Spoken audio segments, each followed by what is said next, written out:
Welcome to my YouTube channel Learn Biology with Sumaira Anwar, and the topic I am going to discuss today is from DNA to proteins for the grade O level students. If you like my YouTube channel, do subscribe it and press the notification icon so that you receive the notification whenever I upload a new video. In my previous lesson, that is lesson 2 of 10, I have already discussed about DNA and RNA in detail with the help of diagram as well as with the help of a table.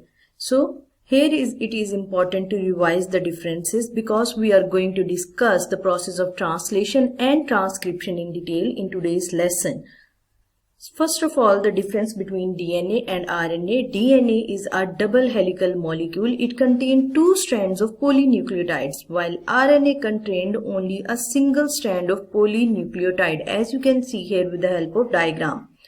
The other difference between DNA and RNA is that DNA contains deoxyribose sugar while RNA contains ribose sugar.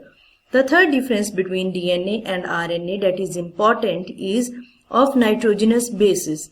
DNA contains cytosine, guanine, adenine and thymine, while RNA contains cytosine, guanine, adenine and uracil. So you can see here that thymine is replaced with uracil in case of RNA. So this is the important difference between the DNA and RNA.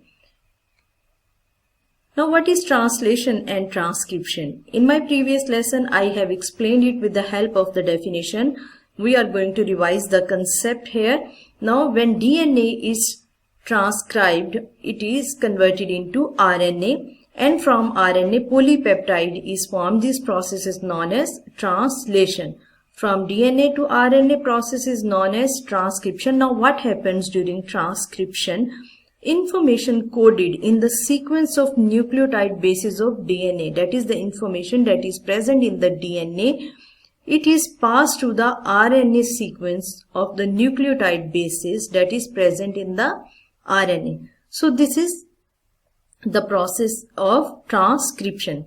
The second process is known as translation. During that process, what happens? Information in RNA is passed to the polypeptides, but never the reverse. This process never reverse. That is, from polypeptides to RNA is never formed. Only from RNA to polypeptide is synthesized. This process is known as translation.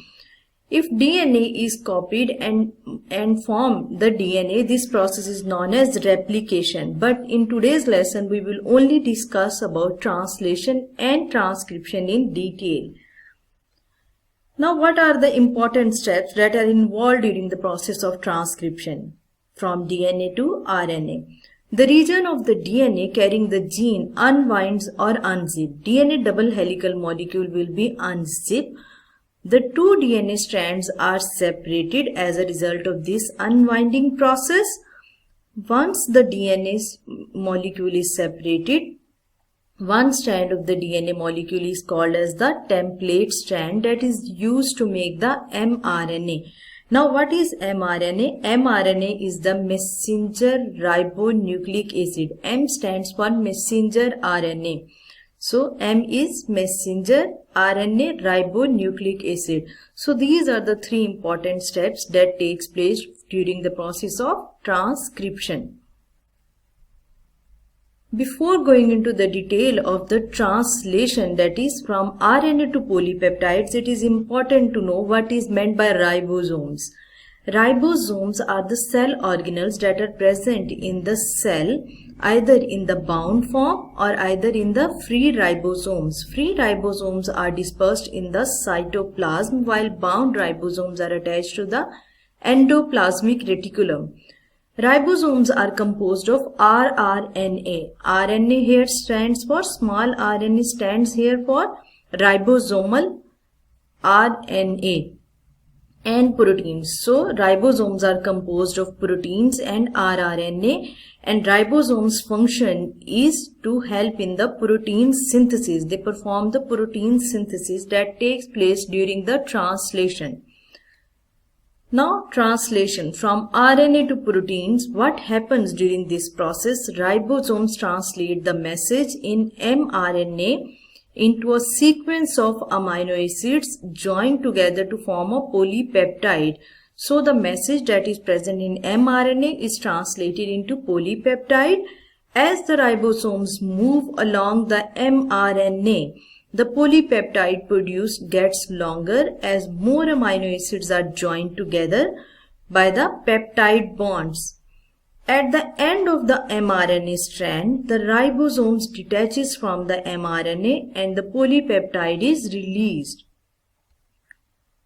Here is the diagram that shows the overall process. This is the DNA strand that acts as a template. For example, this is the DNA strand and it contains different types of nitrogenous bases: adenine, cytosine, guanine, thymine, cytosine, guanine, adenine, cytosine, thymine, adenine and guanine. So what is the difference you can see in case of the mmRNA? You can see here uracil in place of thymine. So adenine will bind with uracil. So this process is known as transcription, in which DNA strand is converted into mRNA transcript. Now from the mRNA, polypeptide chain is formed with the help of process known as translation. So I have already discussed in my previous lessons that 3 nitrogenous bases, they form codon, and each codon is responsible for the synthesis of a particular amino acid. So here you can see a total of 12 nitrogenous bases are present on the mRNA strand, and a set of 3 is known as a codon. So 4 set of codon can be seen. Each codon is responsible for the formation of a particular amino acid. So here is an amino acid that is known as tyrosine, abbreviated as TYR. The second amino acid is known as lysine.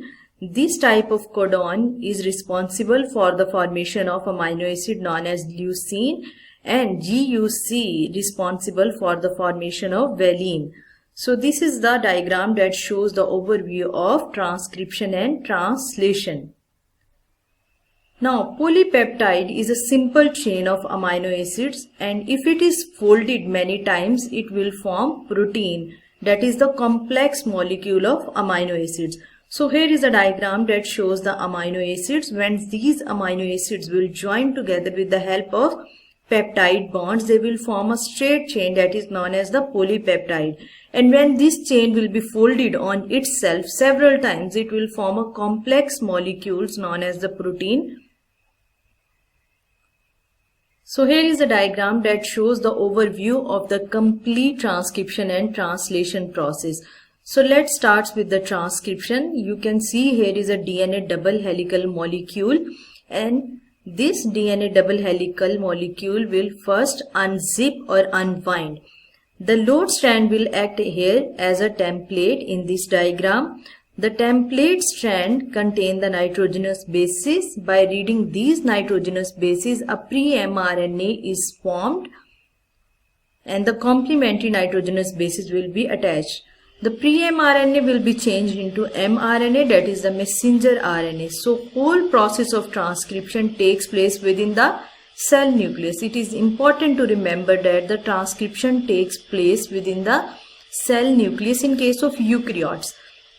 So once the mRNA is formed, it will leave the nucleus and will enter into the cytoplasm. Now the process of translation takes place within the cytoplasm. What happens here is the ribosome. You can see here the ribosome mRNA will bind with the ribosome. Here is a codon, a set of 3 nitrogenous bases, and the transfer RNA will enter, and transfer RNA will carry the amino acids.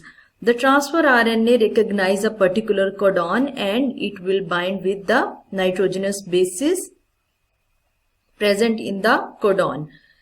As it is bind, it will give the amino acids, and the transfer RNA will leave here, and the nitrogenous amino acids will bind with each other with the help of peptide bond.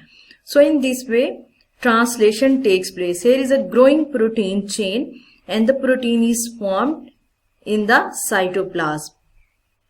So here two types of RNA are involved. You can see here messenger RNA that will leave the cell nucleus. It will bind with the ribosomes, and ribosome is composed of rRNA. I have discussed in the slide of ribosome.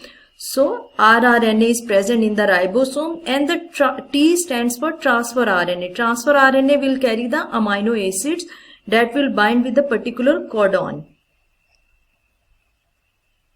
Is it boring? Let's make it a little bit interesting. DNA acts as a storage. DNA stores instructions for the proteins in the nucleus. mRNA acts as a software. mRNA is a temporary set of instructions for the cells to make a protein. mRNA is made from DNA. Now protein acts as an application. Proteins form the basis of life by performing the functions required by every cell. Proteins are made using mRNA. Do subscribe to my YouTube channel Learn Biology with Sumaira Anwar, and also press the bell icon so that you receive the notification whenever I upload a new video. Like, share and comment. Thanks for watching.